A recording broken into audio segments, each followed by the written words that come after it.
నమస్తే అందరికీ. నేను క్రాఫ్ట్ వీడియోస్ అప్లోడ్ చేసి చాలా రోజులు అవుతుంది కదా.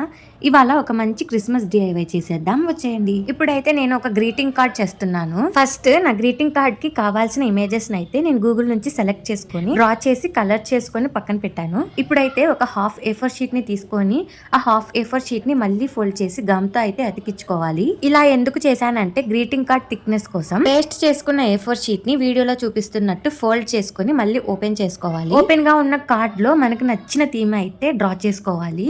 నేనైతే కింద గ్రాస్ లాగా అండ్ పైన క్లౌడ్స్ అయితే డ్రా చేసుకున్నాను. ఇప్పుడు నాకు ఒక పేపర్ స్ప్రింగ్ కావాలి, అందుకనే పేపర్స్ అయితే యూస్ చేసి నేను స్ప్రింగ్ అయితే ప్రిపేర్ చేసుకున్నాను. అది చూడటానికి అయితే ఇలా ఉంటుంది. ఈ స్ప్రింగ్ యూస్ చేయడం వల్ల మనం శాంటా క్లాస్ ని పేస్ట్ చేసినప్పుడు మరి కిందకి కాకుండా కొంచెం పైకి ఎలిగెంట్ గా కనిపిస్తుంది. నేను డ్రా చేసుకున్న పిక్చర్స్ అన్నిటిని ఒక సైడ్ కి పేస్ట్ చేసుకుంటున్నాను, ఇంకొక సైడ్ వదిలేసాను. మీరు అక్కడ ఏమైనా మెసేజ్ రాయాలంటే రాయొచ్చు. నేను జస్ట్ మెరీ క్రిస్మస్ అని రాసాను. సబ్స్క్రైబ్ చేయొచ్చు కదా.